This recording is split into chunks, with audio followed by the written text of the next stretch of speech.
So, Desiree Davenport, what are you hoping to accomplish with this show? Honestly, I've lost everything in the most horrible way possible. And listen, I want it all back. I'm willing to build it piece by piece, and I mean brick by brick. Oh, honey, she is done. I bet you a Birkin she doesn't last all season with us. Just watch. All right, squad, we are back in the building. And so that was the trailer for my new book series, The Wickedest Wives. Now, you guys can head on over to Amazon.com and you guys can actually pre-order the Kindle copy and you'll have it on Thursday. You guys can also actually order the hard copy and the paperback copy, and you can get it on either Wednesday or Thursday. I'm super excited for this, or you guys can visit www.thewickedestwives.com. This is book 1. Book 2 is almost complete, and that should be out around June. So more information on that as we go. Super excited about this. So please, please, please, y'all.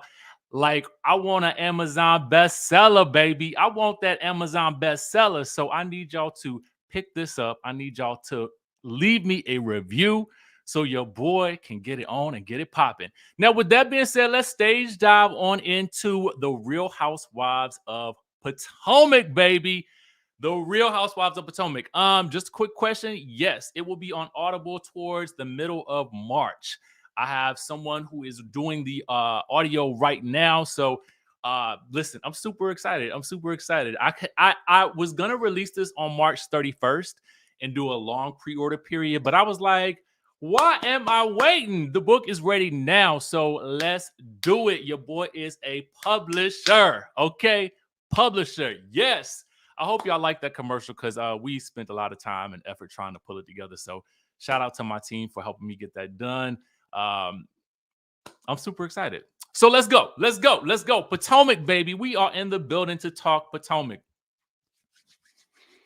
We got a lot to discuss, okay? Because there was a lot that went down last night, and a lot of it was unexpected for me, okay?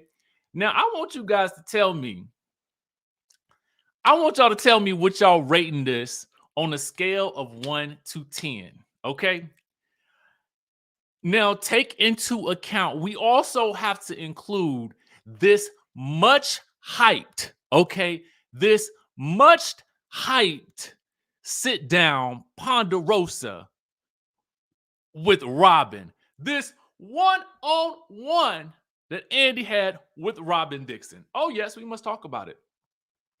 We got to talk about it. So for me, let's go ahead and get this thing cracking. On a scale of 1 to 10, I'm going to have to give this, I don't know, y'all. 7.5 is feeling like what it needs to be for me. If I gave it anything above that, it would be because Candiace did not let her foot up off of Gizelle's neck, okay? Chris Bassett finally got a little bit of his say, okay? I do feel like we could have spent more time there, all right? And I don't know, man. I was disappointed by some of the interactions, to be quite honest with you. And I'm taking away at least 2 points for the hyperization of that one-on-one sit down with Robin that was really, to me, honestly, a nothing burger and a literal, utter repeat of what we had already seen. I mean, it wasn't really much more, and she did more bobbing and weaving than anything else. Actually, it was more, you know what? But I ain't gonna even get to that yet, because I mean, listen, I'm gonna give all the tea away if I get to it. You know, let's talk about it. Let's talk about it. You know, we start off, okay, with Mia and Jacqueline and the paperwork, okay? We start off in the clerical section of the Real Housewives of Potomac, and there is paperwork all to go around, you know, not on Mia's side because she packed hers up and put it away. Oh, she was saving hers for another day. And so Jacqueline going through and going through and going through and going through and going through and going through and going through. She collected her papers and she made her exit. Let me get into this real quick. All right. Let me just run you down the gist of things with Jacqueline and Mia. All right. Jacqueline claims that Mia is not the owner, the CEO of her company. She says that Gordon is, not Mia. Okay. Mia was not with Jacqueline's mother on Mother's Day. She was on the FaceTime with her. Cleared that up. Apparently Mia was in Atlanta. I can't even go through this one by one, to be honest with you, because I really don't understand what the genesis is of this whole beef between the two of them. I really don't. They cleared up that they wasn't, sleeping together as, Andy asked. They cleared up that, Jacqueline never slept with Gordon. But there is some question about whether or not, Jacqueline ever slept with married men, and she says no. And Mia says, I'm gonna let you have that. But we talked about that in today's earlier video where Mia, there were some text messages that were released. So if you haven't seen that video, go back and watch. All right. There's really some question about whether or not G paid for Jacqueline's Mercedes. The impression that I got, okay, and y'all tell me if I'm wrong in my impression. The impression that I got was that it seemed like Jacqueline and Mia were alluding to the idea that Gordon might have paid or made a deposit on Jacqueline's Porsche was a narrative that was constructed for the sake of giving story. That's the perspective that I seem to get from both sides. One, I felt like Mia was saying that Jacqueline needed story, and I felt like Jacqueline was saying that Mia needed story. Let me say this to you, okay? For those of you, just maybe you're new around here, I really don't know. What I do know is you guys, like when you come on a reality TV show, I don't need nothing constructed, right? I really don't. I don't need narratives being built for the sake of giving story. If there's no story there, then don't try to manufacture. Like, that's the problem with Potomac in general. It's like everybody's trying to manufacture something either against somebody else or for themselves. I do not like that. And the fact that we can sit on the reunion stage in front of Andy and in front of the camera crew and put out there that, oh, we were giving narrative or something to that degree. Y'all don't need to do that. Let me just state that. Y'all don't need to do that. Now, these are y'all's words, not mine, okay? So I'm basically making my assessment based on what y'all said in the episode. Y'all don't need to do that. And we don't want to see it, to be quite frank, okay? I don't want to see that. I want to see something that resembles real life. And if it's not given real life, I don't want it. And there was a lot of this going around last night. Okay? Not only last night, but in the prior weeks. But we got more to talk about. The bottom line is there is no coming back from this. And even as much hope as I have between the two of them, because what I will say is that, when we see a sister dynamic play out, a brother-sister or a sister-sister, interaction, a familial connection playing out on a television show, it is typically very interesting because I can't even get into the Joe and Teresa and Melissa of it all. I mean, harken it back to, Kim Richards and Kyle Richards and Kathy Richards. That dynamic is just so interesting and so intense that I felt like what could have been with Jacqueline and Mia, I don't know. I felt like an opportunity was missed here. And now, given what has been unleashed via the social media streets, I feel like there is no coming back from this ever. So I don't know what we're supposed to do with any of this at this point. So we're going to move on.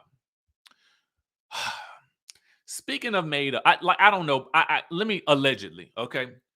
Charisse is next, okay? Charisse is next. Let's get into this. All right, let's get into it.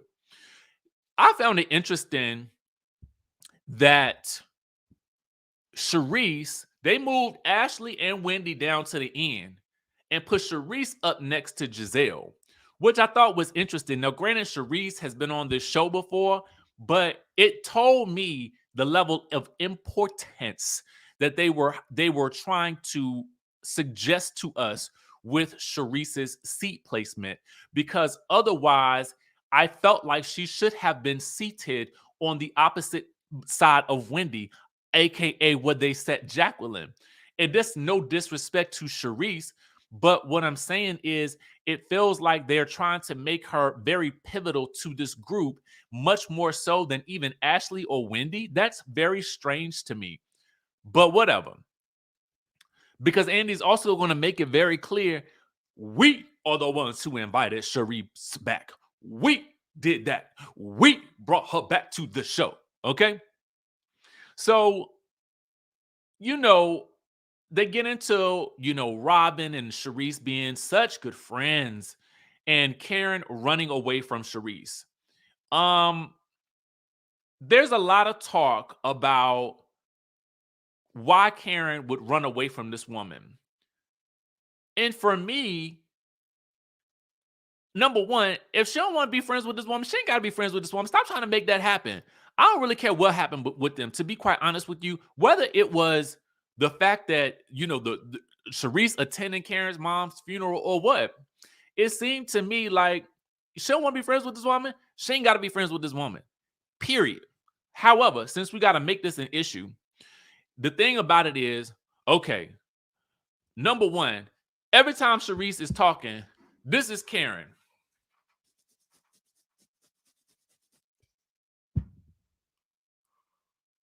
Oh, God. Oh, scratch my back a little bit. Oh, yes. Oh, God. Y'all got some tea? Oh, and let me do some shopping on Amazon real quick. It was any and everything to not try to give this woman any attention. I was low-key living for it. This was probably one of the more amusing segments of the reunion, watching Karen's reactions to not only Sharice, but to Robin. I swear, every time Robin spoke, the grind down was literally, her mouth was open in mid-yawn. I understand now. I understand. So here's the problem.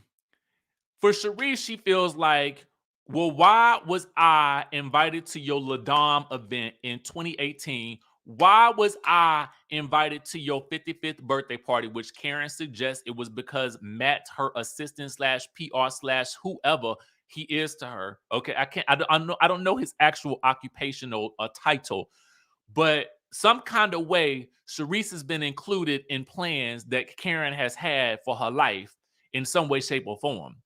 And so they are using that as a way to say, well, she's been in your presence and you haven't minded it to events that have been personal to you, which is a little intriguing to me because, okay, what is it that you don't like?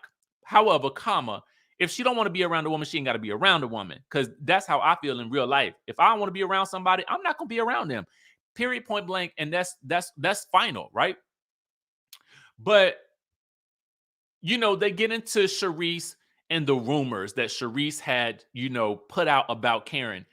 And the funny thing that I felt like Sharice said was, well, because Karen is like, I never put out anything, of an intimate, inappropriate interaction with you. And Sharice is like, well, I said that because you said these things about me. Now hold on now. You are telling us on the camera, yet again, another instance with another cast member saying, well, I only said that because you did this. So were you saying it because it was true? Were you saying it because you saw these things with your own two eyes? Were you saying these things because you heard that? Or were you just saying that because she said something about you? So are you making things up for the sake of making things up for the show? That sounds crazy and cockamamie to me. And I feel like, to be quite honest with you, Potomac is supposed to be filming this month. I feel like personally, y'all need a little bit of a break, because whatever it is that y'all are concocting at the beginning of the season, allegedly, It is no longer working. The jig is up. And this happens with a lot of shows. The longer you keep a Housewives franchise, or we're going to talk about Housewives. Longer you keep a Housewives franchise on, you run the risk of the audience becoming acutely aware of the same rabbit being pulled out of the same hat. And for me, I think that this hat trick is old. Okay, we can see behind the curtain at this point. And at this point, I'm gonna need y'all to either develop a new bag of tricks or do something different. Okay, give us a refresh in some way, shape, or form. Go back to the drawing board. And a part of me, and I hate to say this because I don't like to come down on production because they have a job to do that is oftentimes in and of itself separate from what is actually being shown on the show, i.e. story, right? But my thing is, as producers, I feel like you are also responsible for pulling like goodness out of your cast. And it can't all rely on the edit, okay? Because the edit department is fine. The edit department got this down pat. But the episodes and the series in and of itself cannot rely on a snarky edit. Okay? It cannot. It has got to rely on the story. It has got to be story-driven versus scandal-driven. And if it ain't no story there, let's reevaluate who we have and who we're bringing on. Because that decision to then bring Charisse back, was it based on story or was it based on the potential scandal she could bring? Because if it was based on the potential scandal that she could bring, y'all could keep it. But if she has a story to tell, sell it to me. Because from what we've seen so far, it was for the scandal only. That don't move us no more. JMW with the super chat says, to Charisse, what was true about what she was saying about Karen. I feel like Andy dropped the ball, but what Karen was saying about Robin was a little true. Points made. You know what I'm saying? Points made. Donzie Rib says, Charisse admitted she said it because of a reason, not that it was a lie, nor did Karen refute it like she did with Mia. She flat out said Mia lied. But the thing about it is, I don't know what to believe at this point. It's very hard for me to believe that Karen was actually. I thought Karen did say it wasn't true that she was the allegations about her banging in the bathroom, but I could be wrong. We got another one from DB says Real Housewives of Potomac should be completely recasted. They're all messy liars. May not watch next season. Ooh, now this is one right here for the books. Let's leave scandal to Kerry Washington. Shall we? That's what I thought.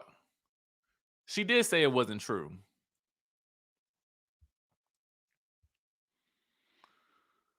So then we got to talk about the rumors that Mia addressed with Karen at the end of the season.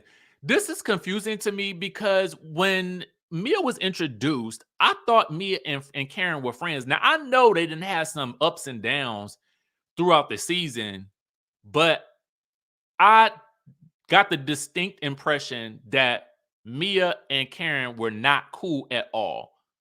Was I the only person that got that feeling? Because that's the way it came across. Essentially, Karen says that's a lie too, and if you tell me who said it, because I'm gonna sue them. So then Mia's like, oh, well, it was my family, but if you say it ain't true, it ain't true. It ain't true, it ain't true. And Karen is like, girl, you got to stop doing this. You said something about Peter and me and Wendy earlier. You keep saying these things. But Robin points out, well, y'all, everybody's saying things about each other, which is the truth, okay? Probably one of the only times Robin said something to me that had any merit behind it. And that is, again, hinting at the problem with Potomac. But there are bigger problems, okay? We're going to talk about that too. Because next up is Robin's package. Okay, Andy says after 7 seasons, finally, you and Juan done got the hitched. She loved her wedding day. Juan signed the prenup. Okay. 50-50 is what they get in the event of a divorce. Neither one would be with where they are without the other, so clearly they're a team.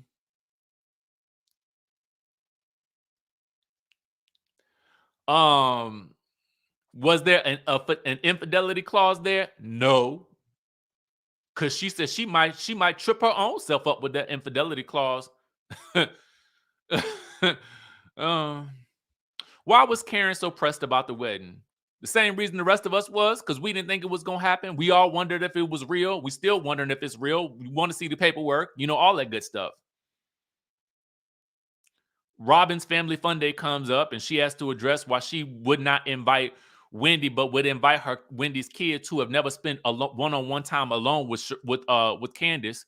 Robin claims that she would let her kids go. Okay. But Wendy is like, girl, you choosing to be willfully ignorant. That makes absolutely no sense. Wendy was a voice of reason in this segment of the reunion. In this third part of the reunion, Wendy, voice of the reason for a lot of reasons. So Andy gets into the tea. I ain't gonna lie, I wasn't too mad at Andy because I did feel like he asked questions that the viewers wanted to know. Were those questions all the way answered? That's debatable. I said it in an Instagram post last night. Maybe it's me. Maybe I'm just dissatisfied with the answers because I do feel like there's a lot of punani popping when it comes to these answers to these questions, which also makes the reunion difficult to watch because you just be feeling like, well, if y'all was just going to BS me, then y'all could have kept a lot of this, period. All right. So Andy wants to know about this lawsuit that Juan is being mentioned in with Coppin State University. Y'all know the allegations. We've talked about it before on this channel. Robin, of course, has to be careful with what she says because it is a lawsuit, which I did understand. But she did say that the wrongdoings that he is being accused of are not true, and she is essentially proud of the way he handled this situation. She feels like he was used as the clickbait.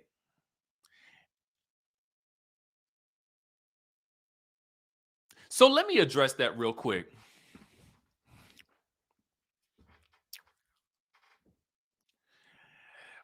Juan's name being allegedly used as clickbait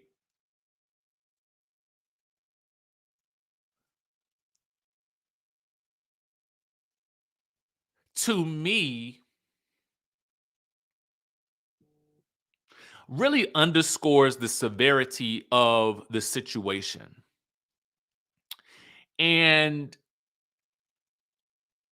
what she should have addressed first was the heinous crimes that were allegedly committed. Some semblance of dismay for the victim.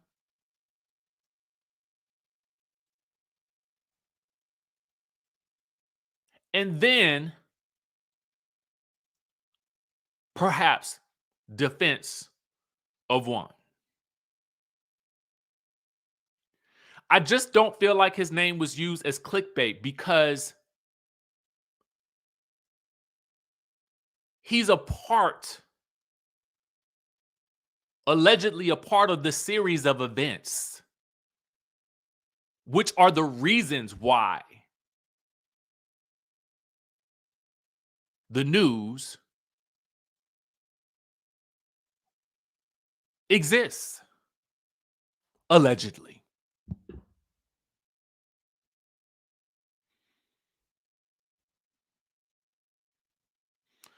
Sheila Mack says, I fell asleep on the reunion last night. Sheila, I'm here to give you all the details, okay?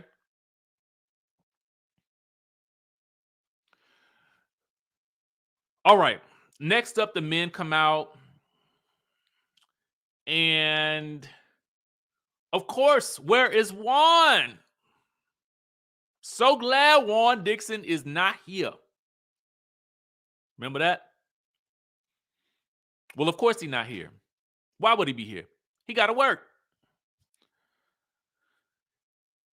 Eddie and Wendy get a lot of love for the way that they handled some of Deborah's claims about, Happy Eddie being just a little bit too happy and smiling at people.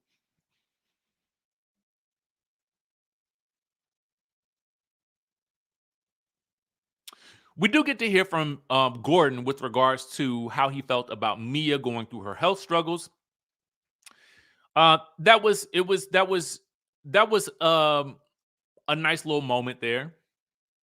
I always love to see, the men when they can express themselves and show their feelings. But the question comes up whether or not there was any relations with Jacqueline. No, he views her as a sister. Has there been any relations with any of Mia's other friends? And Gordon says no. So then it's brought up, well, what about Peter Thomas's girlfriend? He says no. So Mia kind of has to remind him. And he's like, oh, well, no, that was no penetration. It was just an odd, it was this odd interaction to me.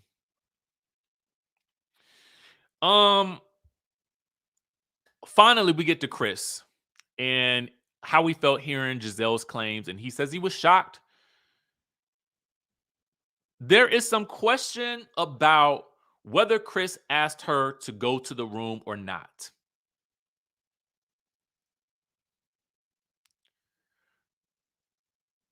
Chris maintains that he didn't ask her that. Gizelle maintains that he did. There's also some question about whether or not the door was closed. Chris maintains that the door was open. Gizelle maintains that the door was closed. There's also some question about whether or not Gizelle had on a robe over top of her dress. Gizelle says, no, there was no robe. Chris says she had a robe on over top of her dress. Gizelle states that she felt like Chris was intoxicated or drunk or tipsy or something.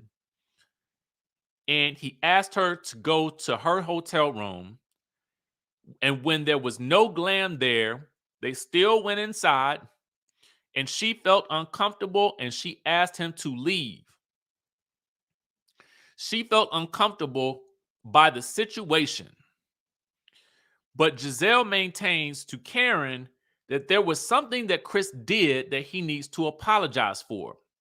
Gizelle feels like Chris made her feel uncomfortable. And therefore, that is what he did.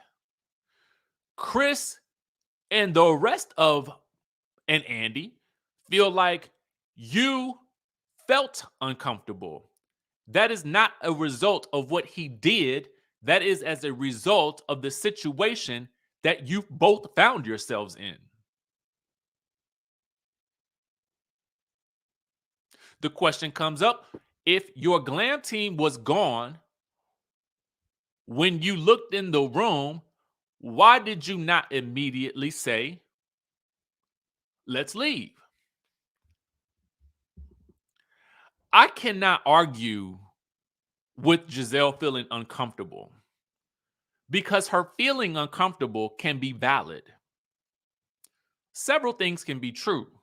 She can feel uncomfortable, but is it as a result of something that he did? Because saying that he did something suggests that he did something to her.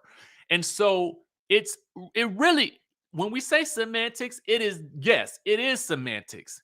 But the semantics and the word play and the word choice are pivotal Because if you say that there is something that he did, that makes it sound predatory. Marquita says, what job one got playing basketball during every reunion? Child, make Robin a friend at this point. We the people is tired of her and her fairy tale. All right. There is also the allegation from Gizelle that he is a sneaky link and he was trying to see if she was with it. Because she has been in situations with other married men who have made her feel a certain type of way.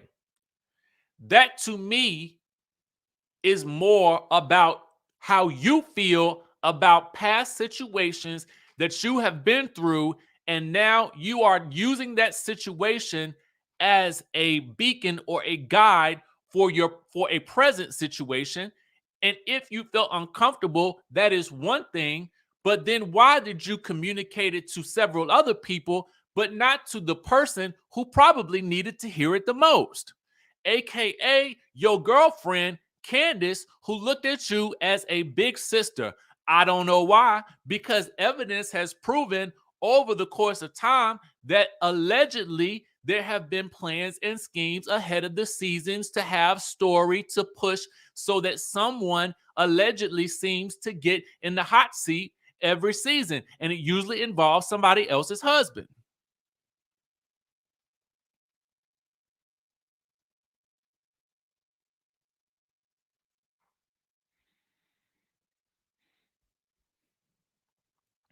JMW says, so Jamal doesn't make her uncomfortable.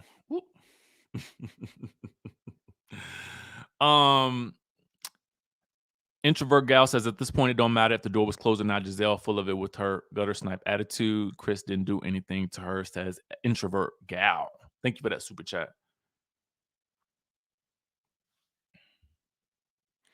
You know, Chris does get frustrated with her as he's trying to like understand, and she's, you know, telling him that she's going to talk, and he, you know, he says, well, spit it out what you got to say. And she's like, well, don't yell at me, don't talk to me like that. Baby, that was the wrong thing to do, okay? Because at this point in time, Candiace, I felt like she had been sitting there, and Candiace had been sitting there, and that frustration was building, baby. That frustration was building like a bunch of Legos, okay? You could just see it and hear it in the crack of her voice when she responded and called Gizelle a gutter snipe, okay? And let me tell you something. When I tell you that Candiace laid this woman to the rest, okay, and you know, praises be that Gizelle obviously has thick skin, okay? Because you know, Gizelle it takes a licking and keeps right on ticking. I don't know how she does it, but she does. Black Butterfly says exactly. Chris's mere presence made her uncomfortable. He didn't actually do anything. Gizelle isn't the brightest and doesn't understand nuance. And it is the nuance because the devil is in the details in this conversation. We got another super chat from, is it Squirtle? 101 says, these women have an issue with storytelling. They're not believable narrators of their own story. And when we as an audience cannot believe the storyteller, the idea of reality is gone. I'm going to go ahead and leave this up for a minute because I think that people need to see it. Anybody that comes into this video later, they need to see what I'm talking about because you just summed up exactly the biggest problem with Potomac right here. All right? Now,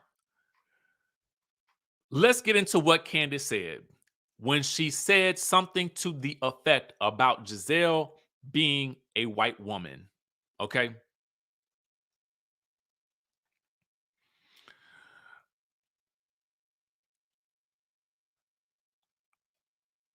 Let me be honest with you guys.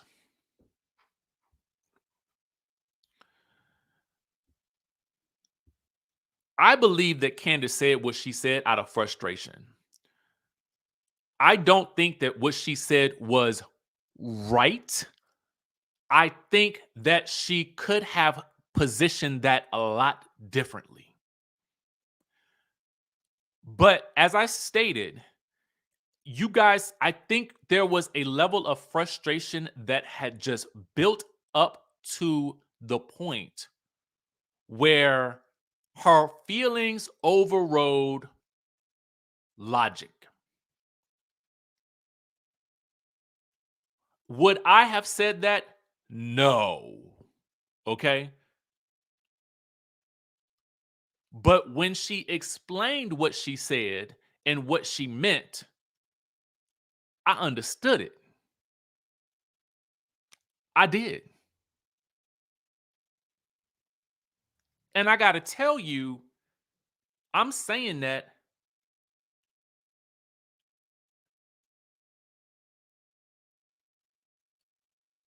and I'm a fair, let's just call it, let's have a real conversation. I'm a fair-skinned man. It is what it is. All right. We're going to have a real conversation right now. Okay. Because I feel like I could tiptoe around this and be politically correct, but I don't have the energy or the strength to do that today. So we're going to just have a real conversation. I understood what she meant. I understood her meaning. And one of the reasons why I understand it is because I have been doing this long enough, and we have had conversations regarding colorism long enough that I have a much better understanding of the subtleties and the nuances and the ways in which it works. Not only do I have an understanding of it, I also now have a better understanding of the frustration that many people feel that there is not at least an acknowledgement that there may be colorism at play on a subconscious level.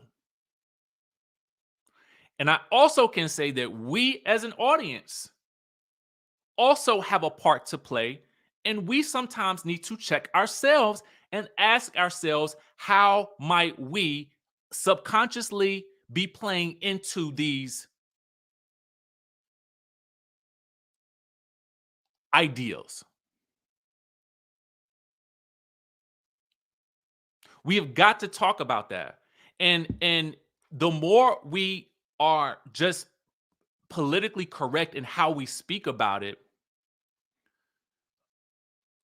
I feel like we miss the mark on the work we can do to collectively come together to move to a different space. Because if we can't have real talk about it, and if we're always so afraid that we're going to say something wrong, then we will never get to a space where we're getting it right. If you disagree with me, I totally get it. I totally get it. I totally welcome your feedback. But I would rather have truthful conversations that could possibly move us forward than to deny.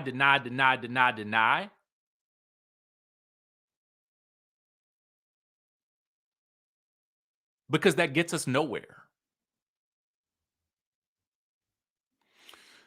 Dehende says women lying on men can cost them greatly. Lies told on Emmett Till cost him his life. Giselle's father was a civil rights leader. She should know. Shaking my head.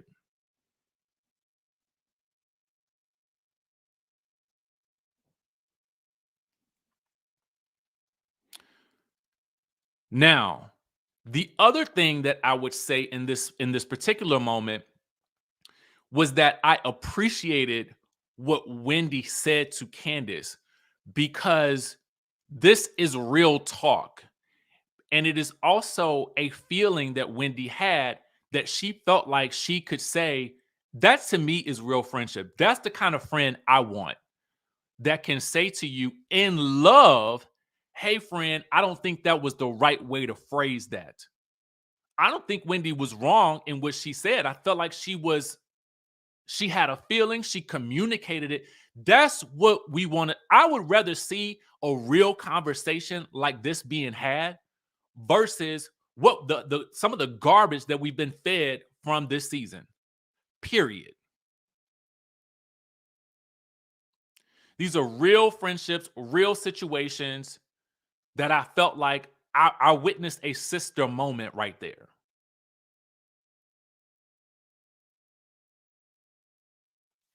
Where you can look at your friend and say, hey, friend, I don't think that was right, but you know I love you. Can I ask you to reconsider what you said? That right there is what I want to see. Yes, a little petty drama. Yes, a little, argumentation here and there. But I want to see resolve too. I want to see real stuff too that we can connect with, man. Like we so beyond some of this shenanigans that we've been seeing.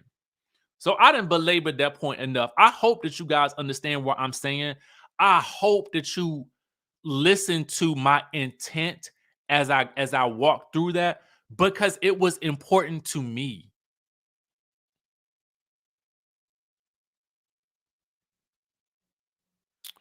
JNW says Wendy didn't wait till the cameras were rolling. That part. Monique says, I understand Candiace when she said it. She was just upset and came back with an explosive we expect from her intellect. With an explosion we expect from her intellect. Candiace did not back down from what she was saying. And she admits that she has, strong feelings about Gizelle. She admits that what she said was inflammatory. Ashley came at her to, try to correct her, but I think it was Wendy did so in a way that she could probably hear and maybe reflect on later. I don't know. Mia came at her. The thing I don't understand about Mia's loyalty to Gizelle, because Gizelle basically said like that what she was doing was sounded like embezzling. So I didn't understand that. Like, for me personally, I just feel like Mia,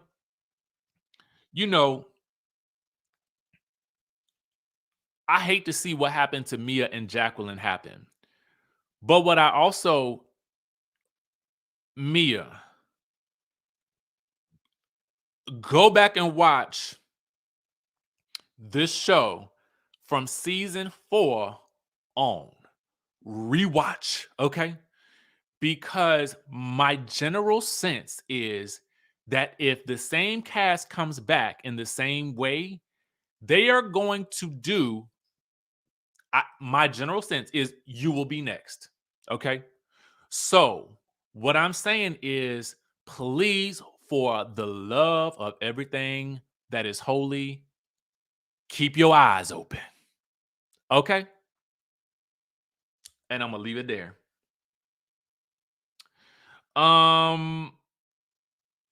There's more talk about, Chris and Gizelle and, where this is going. And they talk about Chris's DM to Gizelle and how he felt like he needed to, apologize for if she felt uncomfortable, which she took as admission of doing something.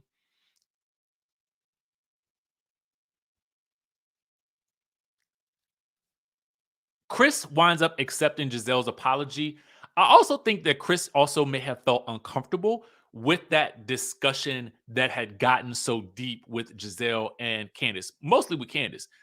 I felt like there was some discomfort there, but sometimes we are all going to have to be a little uncomfortable in order to push through and move forward. That don't always make it right. I'm not saying that. But it just is the way it is. I felt like there was some uncomfortability there. We do talk a little bit about Ray and Karen, and he basically feels like all the stuff that they've been saying about her are bull. He don't believe none of it.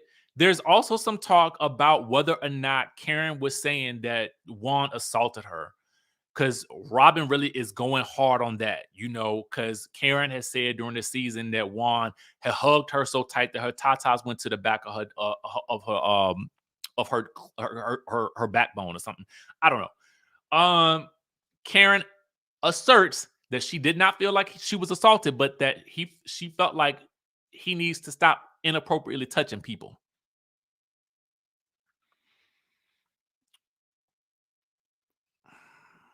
The men head out and they end on a Bluetooth of Candiace's song Insecure playing as they fade out on Robin.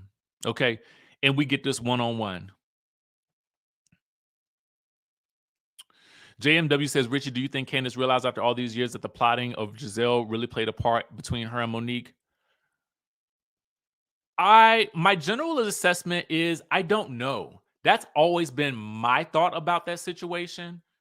I felt like she played a pivotal role in that, but I also feel like Candiace also still has feelings about what happened between her and Monique. That is my guess. And so that until she moves beyond that, I don't think that that is a thought in her head. But that's just me. I don't know. We get into this Robin and Andy one-on-one, which wasn't a one-on-one. It was really just Andy and Robin having a conversation with Ebony that happened that day that they just cut out. Truth be told, the most interesting parts of that conversation were Ebony K. Williams' expressions as Robin tiptoed, tap danced, and Punani popped around, answering really anything with any real substantive answers. Andy just asked, Andy grilled her about everything. Girl, did you read the text? Did you read any of the DMs, the communications between Juan and this woman? No, she did not, allegedly. She believes that Juan didn't do anything at the hotel. She's believing in her man. She's going to stick beside him. She says there was no affair. He communicated with her, which he shouldn't have done. My question is, girl, if she was supposed to be at this hotel room and she was seeing a Baltimore Ravens player, when she allegedly lost her card or her wallet, why didn't she call that Baltimore Ravens player? She don't know nobody else. Renia says, I was waiting for Andy to tell her, thank you for your services. We don't need any more Robin's story. Honestly and truthfully, I was waiting for a thank you for your services as well. And it was not gotten. And it just annoys me to know, and let me move this microphone. It annoys me to no end that I just feel like there's just this blatant disregard for, providing any level of story. Andy asked her some solid questions. Robin doesn't understand why Candiace is upset. Candiace out here and having to, go through all of this with her husband being accused of all of these things. And Robin just doesn't understand that, because of this being the forefront, your story didn't have to be put out there. And Robin is waiting for Karen to bring this up. Well, I was waiting for Karen to bring it up. Why are you waiting for somebody else to bring up your tea? Okay, why? That sounds so crazy, but that really gets to the heart of what is the beating heart of what is wrong with Potomac. Y'all are so invested in the scandal of everybody else that you would say, I'm not going to bring up something that's actually going on in my life that has impacted the reason why I'm not getting married when I told everybody I would be getting married. No. I'm going to wait and see if she brings it up. That way I will know whether or not I have to talk to this, but I am not worried necessarily about her bringing it up because I got something for her. She thinks she's going to bring it up, but I'm going to bring up something on her. And I feel like it's just a round robin of that. And until they fix that problem, to be quite honest with you, I'm over this franchise. This used to be one of my favorite shows in the franchise. And I just kind of feel like it has just devolved into a cesspool of mess. Okay. And while we like a little bit of mess, we want to see something something of substance. And I just don't feel like we getting that right now. And until they fix that problem, to be honest with you, I don't care if they don't bring back filming anytime soon. I know it was supposed to start this month, but I don't want to see no more of the same thing that we've been getting because it's boring. Okay? It is boring. I'm looking for your super chat right now. Oh, Black Butterfly says, Candiace and Gizelle. Candiace said Gizelle is white adjacent, which is true for any and all light-skinned people of color. They surrounded by privilege and sometimes don't even realize it. It's akin to fish not knowing it's in water because it's surrounded by it. Very good assertion, Black Butterfly. I appreciate the super chat and thank you for reminding me that I did not see it. Because y'all know sometimes I'll be just going in and I don't catch it all. And yet again, y'all, listen, my assessments about this, I don't assert that I'm correct about everything. I don't assert that I'm always right. I don't care about being right. What I do care about, though, is making a great show. I also care about moving us forward as people. You understand what I'm saying? So yes, I do get passionate about some of these topics because I care. All right. And I care about the issues because they're not only important to me, but I know that they are important to you. Dehende says Robin is a Cynthia Bailey of Real Housewives of Potomac and her time is up, except Cynthia Bailey is likable, but still they both provided nothing to the show. Thank you for that super chat. I appreciate you. Let's see, we got another one from Conscious Beauty 80. Hey boo, Richie, I got my money back. Yay! Hey y'all, Conscious Beauty got the money back. Listen, baby, we was worried about you, okay? We was worried about you, but yes, indeed, y'all give it up. Give a hand clap of praise. If you don't know what we talking about, you got to go back a couple of videos, baby. You got to go back a couple of videos. But yes, indeed, I love you to pieces. Just not 500. It's all right, baby. I told you, we know that the rent is due. Okay, the rent is always due. All right, y'all. So that's it for the Potomac review. I need to get to work on this. Oh my God, the SWB and Escape show was so good. Miss Bless says again, Juan didn't show up to answer questions, nor has he ever had Robin's back. Something is going on with Karen because she is not fazed by anything. She's not. With that being said, y'all, listen, thank you so much for tuning in, tapping in as we got through another season of Potomac. Listen, I know it was intense and we got through it. We did what we could. And we're going to keep on pushing on. But, I'm super excited about the things that are to come with these other shows that we got going on. And y'all, listen, I'm super excited about my book. If you guys haven't already done so, please, please, please, please head on over to Amazon.com. Pre-order your copy. It's really only 99 cents for Kindle. If you want to get a paperback copy or a hardback copy, you guys can get those. They'll be at your doorstep by Wednesday or Thursday. And then you guys can have your Kindle copy on Thursday as well. So listen, I cannot wait. This is so good. It's so juicy. And we're going to end this on another trailer that we got for the book. And with that being said, I will catch you in the next video. So I'm Richie Skye, the author and publisher of The Wickedest Wives, Desiree's Desire, which is book 1 in a series. This book is about redemption. It's the story of a disgraced journalist who has lost everything. And now she has to rebuild her life brick by brick. And what better way to do that than to join a reality TV show? Why not?